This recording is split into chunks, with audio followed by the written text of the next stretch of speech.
오늘의 말씀은 누가복음 19장 28절부터 48절까지 말씀입니다. 예수께서 이 말씀을 하시고 예루살렘을 향하여 앞서서 가시더라.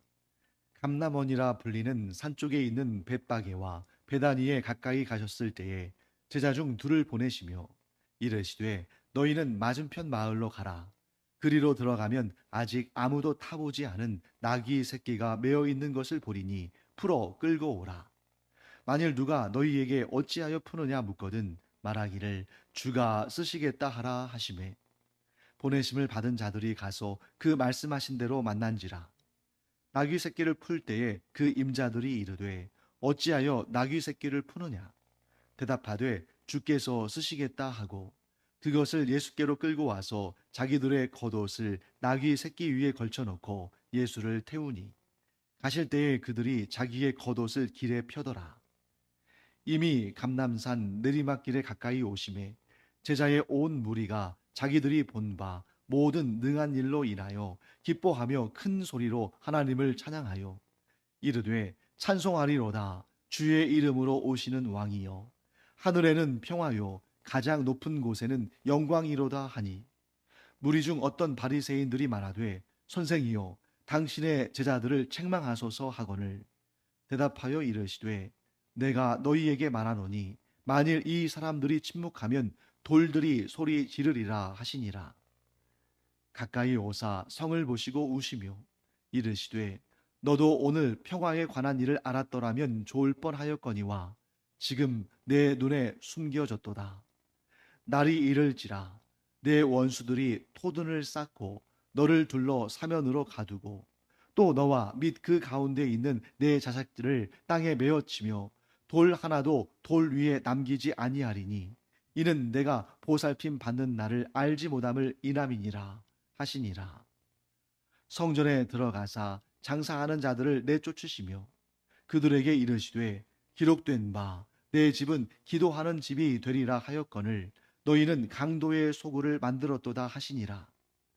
예수께서 날마다 성전에서 가르치시니 대제사장들과 서기관들과 백성의 지도자들이 그를 죽이려고 꾀하되 백성이 다 그에게 귀를 기울여 들으므로 어찌할 방도를 찾지 못하였더라. 자, 예루살렘에 예수님께서 입성하시는 장면을 지금 이 본문이 기록하고 있습니다. 자, 예수님께서 예루살렘 성에 들어가시는데 예수님의 목적이 예루살렘 성에 들어가는 것뿐이라면, 즉 예루살렘 성에 들어가는 것 그것 자체가 예수님의 목적이라면 예수님이 굳이 나귀 새끼를 타고 들어가실 필요가 없으셨겠죠. 자, 예루살렘에 들어가시는 것이 예수님의 목적이라면 그냥 걸어서 들어가실 수도 있고, 우리가 보통 이 복음서를 읽을 때마다 확인할 수 있습니다만 예수님께서 예수님의 제자들과 함께 이 고을 저 고을 이 마을 저 마을 다니시면서 복음 전하시고 또 병자들 고치시고 귀신을 쫓아내시고 하실 때 예수님 걸어 다니셨잖아요. 지금까지 예수님께서 걸어서 여기까지 오셨는데 예루살렘 성에 걸어서 들어가지 못하실 이유가 없겠죠. 또 만일 예수님께서 원하신다면 기꺼이 예수님을 위해서 그 백마 또 아주 막 그 건장한 그런 말을 얼마든지 내어드릴 만한 사람들도 있었겠죠. 왜? 지금 예수님께서 예루살렘에 입성하시는데 사람들이 막 호산나를 외쳐 부르면서 예수님을 위해서 겉옷을 땅에 깔고 종려나무 가지를 꺾고 흔들면서 예수님 맞이하는데 그 말 한마디 내어드릴 만한 사람이 없을 리 없지 않습니까? 예수님께서 원하시면 얼마든지 튼튼하고 건장한 말을 타고 들어가실 수도 있고 또 심지어 전차를 타고 들어가실 수도 있겠죠. 예수님께서 얼마든지 그런 일들을 하실 수 있습니다. 그런데 예수님께서 왜 걸어 들어가시거나 말을 타고 들어가시거나 전차를 타고 들어가시거나 이런 방법을 취하지 않으시고 왜 나귀 새끼, 곧 새끼 나귀를 타고 예루살렘에 입성하셨는가? 예수님은 구약에 예언된 말씀을 성취하시려고 하신 것입니다. 자, 예수님께서 새끼 나귀를 타고 예루살렘 성에 입성하시는 것은 구약 스가랴 9장 9절. 뭐 이 정도는 여러분들이 외워두시면 좋겠죠.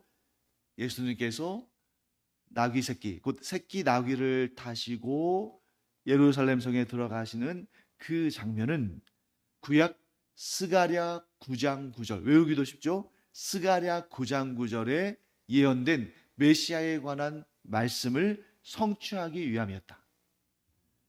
자, 여러분, 제가 시간이 많지 않으니까 읽어드리겠습니다. 스가랴서 9장 9절은 이렇게 되어 있습니다. 시온에 따라 크게 기뻐할지어다. 예루살렘에 따라 즐거이 부를지어다.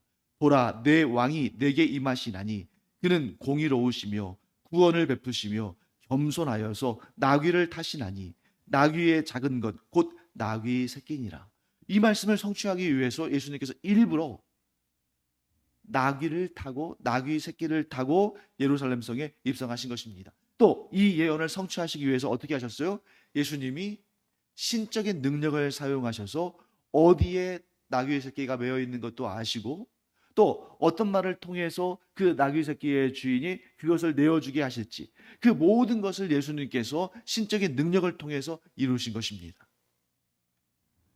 무엇보다 중요한 것은 이 스가랴서 9장 9절의 예언에 이미 이스라엘을 구원하실, 나아가 온 세상을 구원하실 메시아가 어떤 모습으로 오실지를 이미 구약 성경이 예언하고 기록하고 있다는 거죠. 자, 스가랴서 9장 9절을 보면 메시아는 어떤 모습으로 오십니까? 겸손한 모습으로. 그 겸손한 모습을 어떻게 표현하십니까?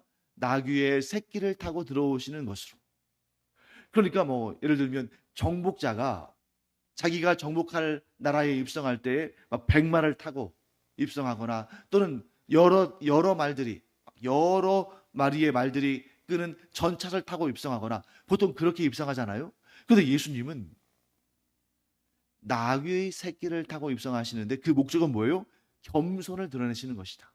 자, 그런데 이스라엘 백성들이 얼마나 성경을 잘 읽지 않았는지, 아니 사실은 이스라엘 백성들은 구약 성경을 열심히 읽고 심지어 어떤 이들은 이 구약 성경을 달달달 외울 만큼 그렇게 잘 알고 있지 않습니까?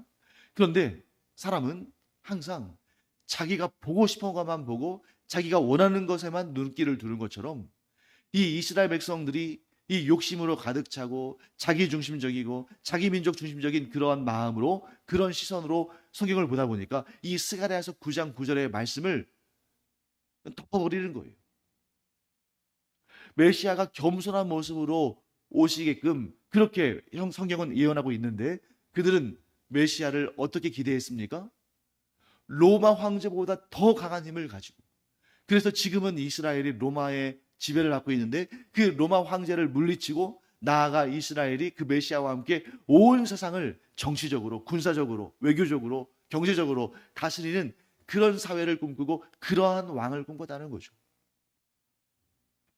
그러니 예수님께서 겸손한 모습으로, 심지어 얼마나 겸손하십니까? 자기의 생명을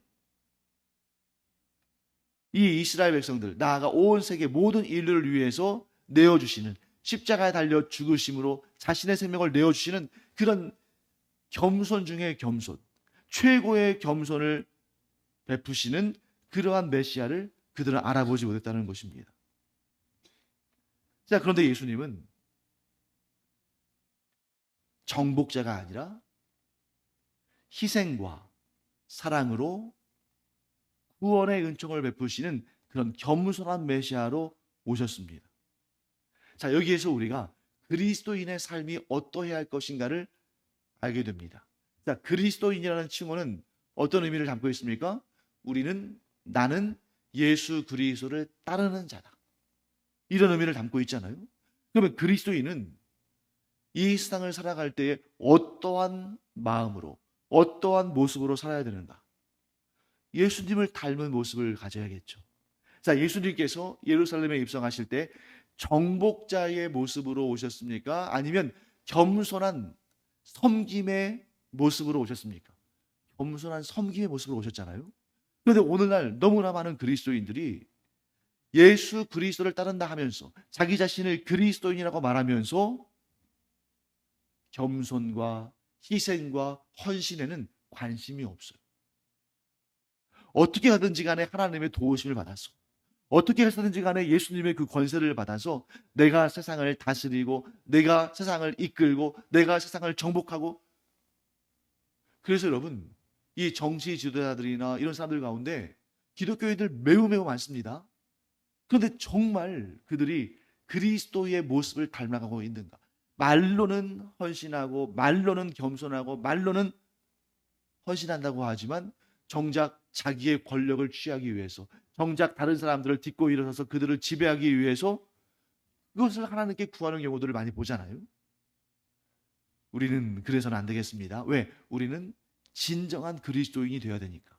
자, 진정한 그리스도인은 무력으로, 내 능력으로, 내 권세로 세상을 다스리고 사람들을 지배하는 것이 아니라 예수님의 방식. 어떤 방식입니까? 섬김과 희생과 겸손과 사랑으로 그들을 이끌어주는 그런 모습으로 살아가는 것이 참된 그리스도인의 모습이다. 즉 그리스도인은 지배하는 자들이 아니라 섬기는 자들이다 하는 것을 우리가 또 이 시간 마음에 새겨두게 됩니다. 자, 그 다음에 오늘 본문에 보시면 41절부터 44절까지는 이 다른 본문에서는 등장하지 않는 그런 특별한 예수님의 모습이 등장합니다. 41절 말씀 보실까요? 예수님께서 예루살렘 성에 가까이 오셔서 어떻게 하셨습니까? 그 성을 보시고 우셨다고 되어 있죠. 자, 예수님의 우시는 장면들이 그렇게 많이 등장하진 않아요. 대표적인 장면이 바로 이 본문과 또 나사로가 죽었을 때의 그 무덤 앞에서 우신 장면이 등장하죠. 자, 나사로가 죽었을 때의 그 무덤 앞에서 우신 것은 나사로와의 그 개인적인 친밀함이 그 가운데 있었다면, 이 예루살렘 성을 보시고 우시는 것은 무엇과 관련되어 있을까요? 이 이스라엘 공동체, 이 언약 백성들에 대한 예수님의 안타깝고 고통스러운 마음이 이 눈물을 흘리는 모습으로 드러납니다. 자, 그럼 무엇 때문에 예수님께서 고통스러우시고 무엇 때문에 안타까우셨는가? 42절 말씀에 나오죠. 이르시되 너도 오늘 평화에 관한 일을 알았더라면 좋을 뻔하였거니와 지금 내 눈에 숨겨졌도다. 자, 여러분, 여기에서 예수님께서 그 돌로 쌓여진 예루살렘 성, 그 성을 불쌍히 여기셔서 이런 말씀하실까요? 아니죠. 여기서 예루살렘 성에 대해서 말씀하시는 것은, 예루살렘 성을 보시고 우시는 것은 그 성이 아까워서, 그 성이 귀해서가 아니라 그 성에 살고 있는 사람들 때문이죠. 예루살렘 성에 살고 있는 사람들, 예루살렘 성으로 대표되는 이스라엘 사람들, 이 언약 백성들을 예수님께서 바라보시면서 마음이 너무 안쓰럽고 고통스럽고 괴로우신 것입니다. 무엇 때문에요? 평화에 관한 일을 그들이 알지 못하기 때문에. 자, 비슷한 표현이 44절에도 나옵니다.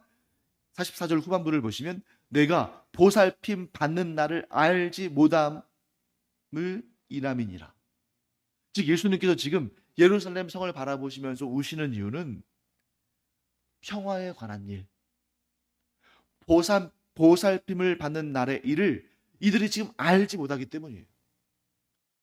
자, 여러분, 지금 예수님께서 이 예루살렘을 성을 향하여 보시면서 무엇을 예언하시는지 보겠습니다. 43절 말씀 볼까요? 날이 이를지라 내 원수들이 토둔을 쌓고 너를 둘러 사면으로 가두고. 자, 토둔이 뭘까요? 자, 예루살렘 성은 고대 성의 특징을 우리가 알죠. 우리나라도 마찬가지 아닙니까? 뭐 수원성이랄지 이런 걸 보면 높이 벽을 쌓잖아요. 돌로 울타리를 세웁니다. 성을 쌓습니다. 그러면 외적이 침입해 왔을 때 함부로 그 성에 들어갈 수가 없죠. 그러니까 그 성에 들어가서 그 성을 차지하려면 어떻게 해야 돼요? 그 성벽을 넘어서야겠죠. 그 성벽을 넘어서기 위해서 뭐라면 토둔, 흙을 모아다가 이렇게 비탈길처럼 이렇게 쌓아가지고 그 비탈길을 걸어 올라가서 그 성벽을 넘어서도록 하는 겁니다. 그러니까 지금 뭐 한 몇백 명, 몇천 명 되면은 이런 토둔을 쌓을 겨를이 없어요. 왜? 토둔을 쌓으려면 위에서 막 공격해가지고 이 사람들 다 죽이지 않겠습니까? 이 토둔을 쌓는다는 것은 공격하는, 이 성을 공격하는 군대가 수십만에 해당한다는 거예요. 그래서 어떤 한 성을 차지하기 위해서는 수비하는 사람들보다 공격하는 사람들이 최소 한 4배, 5배 그 이상으로 많아야 그 성을 차지하는 거죠. 왜? 이렇게 토둔을 쌓고 그 울타리를 넘어서 사면으로 그들을 가두고 그들을 공격할 수 있는 것입니다. 자, 그래서 어떻게 합니까?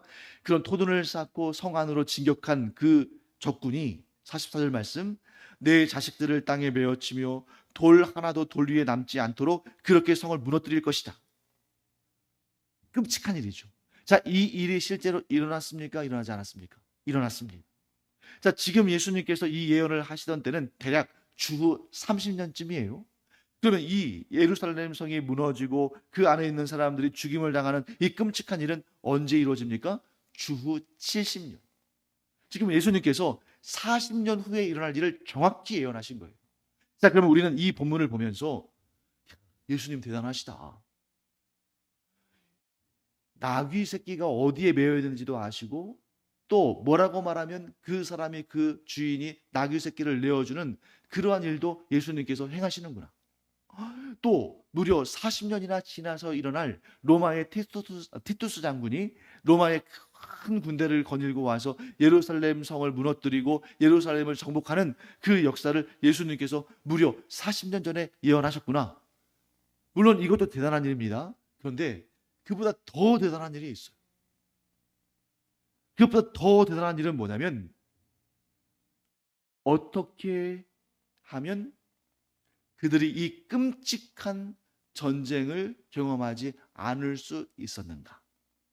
어떻게 하면 그들이 이 전쟁과 살상에 그러한 두려운 일을 경험하지 않고 평화를 경험하고 하나님의 보살핌을 계속 받을 수 있었는가? 그것을 예수님께서 말씀하고 있는 것입니다. 자, 예루살렘이 장차 무너지고 예루살렘 성에 살고 있는 사람들과 이 이스라엘 백성들이 고난을 당하고 죽임을 당하는 그 끔찍한 일을 경험하지 않으려면 어떻게 해야 했는가? 그 말씀이 그 다음에 이어지는 45절부터 48절 사이의 말씀에 등장합니다. 자, 우리 45절부터 48절까지 말씀 다시 한번 읽어볼까요? 성전에 들어가사 장사하는 자들을 내쫓으시며 그들에게 이르시되 기록된 바 내 집은 기도하는 집이 되리라 하였거늘 너희는 강도의 소굴을 만들었도다 하시니라. 예수께서 날마다 성전에서 가르치시니 대제사장들과 서기관들과 백성의 지도자들이 그를 죽이려고 꾀하되 백성이 다 그에게 귀를 기울여 들으므로 어찌할 방도를 찾지 못하였더라. 여러분 찾으셨습니까? 자, 이스라엘이 보호를 받고 또 예루살렘이 평화 가운데 있고 사람들이 죽임을 당하지 않고 로마 제국이 아무리 강하다 할지라도 그 로마 제국의 공격에서 이 성이, 이 백성들이 보호하심을 받고 평화를 누리는 방법, 여기 나오죠. 성전을 장사하는 자들의 소굴로 만들지 않고 강도의 소굴로 만들지 않고 이 성전을 기도하는 집이 되게 했다면 이들은 이런 끔찍한 역사를 경험하지 않았을 겁니다. 자, 로마 제국이 강해서 이스라엘이 무너진 것이 아니고 로마의 티투스 장군이 작전을 잘 세워서 예루살렘 성을 무너뜨린 것이 아니라 그들 스스로 예루살렘을 무너뜨렸고 그들 스스로 멸망을 자초한 것입니다. 어떻게 해요? 성전을 더럽힌 거예요. 자, 이스라엘 백성들이 민족적 자존심이 얼마나 강합니까? 그런데 이 민족적 자존심이 강한 이스라엘 백성들의 그 정체성을 가장 혼란스럽게 했을 때는 나라가 멸망했을 때가 아니에요. 이스라엘 백성들의 그 민족적인 자존감이 그들의 그 정체성이 가장 크게 흔들렸을 때는 성전이 무너졌을 때입니다. 여러분 이스라엘 역사상 나라는 여러 번 망했잖아요. 사사기를 보세요. 얼마나 많이 주변의 나라들에게 주변 민족들에게 나라가 망하고 다시 하나님께서 사사를 불러일으키셔서 나라를 다시 세우시고 이런 일이 얼마나 많이 반복됐습니까? 그러니 여러 번 나라가 나라가 망한 것을 반복한 그들에게 나라가 망하는 것 충격입니다만 절망은 아니에요. 우리나라도 마찬가지 아닙니까? 자, 우리가 지금 대한민국이라는 나라 가운데 살고 있지만 우리 민족 고구려, 백제, 신라 뭐 그 전에 고조선부터 시작한다면 망했죠. 고려도 망했습니다. 조선도 망했습니다. 이 대한민국이라는 나라가 예수 그리스도 오시는 그날까지 망하지 않고 계속되기를 우리는 기도하고 그렇게 평화로운 가운데 신앙생활을 하기를 우리는 간구해야 됩니다만 세상의 나라들은 언제 어떻게 될지 알 수가 없어요. 그런데 이스라엘 백성들, 그러니까 이게 나라가 망하는 것 뭐 그렇게 있을 수 있는 일입니다. 그런데 무엇이 그들에게는 이해가 안 됐어요? 성전이 무너진 거예요. 성전은 하나님의 집인데 하나님은 온 우주 만물을 창조하시고 다스리시는 분이신데 어떻게 우상을 섬기는 이방 나라, 이방 민족들에게 이 성전이 무너질 수 있을까? 그래서 그들이 이 성전이 무너진 사건 때문에 너무너무 갈피를 잡지 못하고 그들이 절망 가운데 있었습니다. 그런데 하나님께서 깨우치셨어요. 성전이라는 건물 자체가 특별한 것이 아니다. 사람들이 모여서 하나님께 진정한 예배를 드리고 하나님께 진정한 기도를 드리고 하나님의 말씀에 순종하는 것, 그런 공동체가 성전인 것이지, 또 그렇게 하나님을 섬기는 사람 그 자신이 성전인 것이지 이 건물 자체가 특별한 능력과 권세를 갖는 것이 아니다. 그래서 성전이 무너진 다음에 바벨론으로 포로로 끌려간 사람들이 그것을 깨닫고 무엇을 이루었습니까? 회당을 이룬 거예요. 회당은 성전처럼 이렇게 으리으리한 건물이 있거나 거기에서 무슨 제사를 드리고 제물을 드리고 하는 그런 형식적인 제의로 꾸며진 것이 아니라 저 하나님을 섬기는 사람들이 모여서 뭐 건물이 없어도 상관없습니다.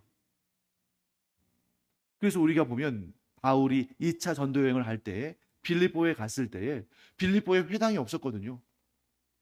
회당 건물이 없었어요. 그런데 거기에 무엇이 있었냐면 하나님을 섬기는 자들이 모여서 기도하는 장소가 있었습니다. 강변에. 자, 그러므로 여러분 우리가 이 시간 분명히 알아야 할 것은 뭐냐면 하나님의 보호하심, 하나님이 주시는 평화는 어떻게 유지되냐면 하나님을 진정으로 섬기고 하나님께 진실로 기도하고 하나님을 주인 삼고 하나님을 섬기는 자들에게 평화가 임하는 것이지, 아무리 멋진 성전, 아무리 의리아리한 그런 교회 예배당, 그것이 하나님이 주시는 평화를 담보하는 것이 아니다. 자, 그러면 여러분 우리가 여기에서 이러한 깨달음을 얻어야 됩니다. 우리가 진정 언제 어디에 있든지 간에 하나님이 주시는 평화를 얻으려면 강한 나라, 강한 교회, 강한 제도, 여기에서 평화와 안정과 기쁨과 감사를 찾을 것이 아니라 나와 하나님 사이의 관계에 진정한 평화와 진정한 감사와 진정한 기쁨이 있는 것이다. 여러분, 규모가 크고 의리의리한 예배당이 있는 교회에서 신앙생활을 하면 신앙이 더 깊어집니까? 이렇게 우리처럼 어떤 건물에 새들어 있거나, 아니 심지어 이런 모이는 공간조차 없는 북한의 그 각 가정에서 혹은 지하에서 모이는 그런 공동체에는 평화가 없습니까? 아니죠. 하나님과의 관계를 바르게 가지면 언제 어디서나 하나님께서 지켜주시고 보호하시고 은혜를 베풀어 주시고 하나님의 그 크신 사랑을 누리게 되는데, 아무리 좋은 건물 가운데 있다 할지라도, 아무리 강한 나라 가운데 있다 할지라도 하나님과의 관계가 끊어져 버리면 진정한 평화를 경험할 수가 없다. 그래서 예루살렘 성전이 그 본연의 의도대로, 하나님께서 성전을 세워주신 그 본연의 목적대로 기도하는 집, 곧 하나님과의 관계가 친밀한 곳으로 그곳에 있었다면 이스라엘 멸망하지 않았을 거예요. 우리도 마찬가지입니다. 내가 아무리 겉으로 경건해 보이고 아무리 열심히 신앙생활 하는 것처럼 보이고 아무리 열심히 봉사하는 것처럼 보인다 할지라도 하나님과 나 사이의 관계가 친밀하지 않으면 참된 평화를 누릴 수 없고 참된 만족을 누릴 수 없는 것입니다. 그러므로 우리의 신앙생활의 목표가 무엇이 되어야 됩니까? 내가, 나의 가정이, 우리 교회 공동체가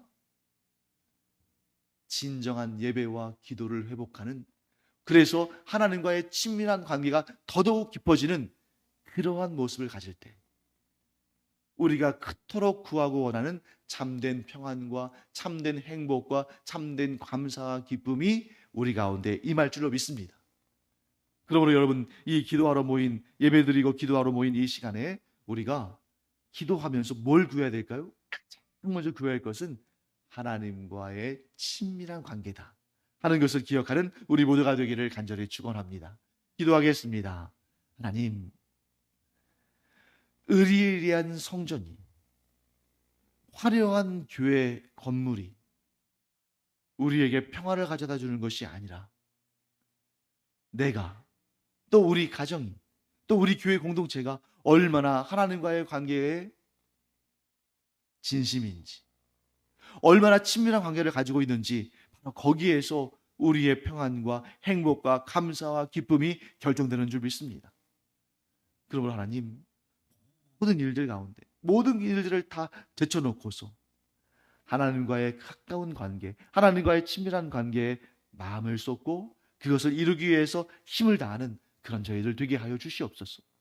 또한 저희들뿐만 아니라 아직 그런 관계, 그런 친밀한 관계에 이르지 못한 자들 하나님 만나주시고 성령께서 힘있게 역사하여 주셔서 진정한 평안을 가져다 주는 하나님과의 관계를 이루도록 은혜 베풀어 주시옵소서. 감사드리며 이 모든 말씀 살아계신 우리의 주님 예수 그리스도의 이름으로 축복하며 기도합니다. 아멘.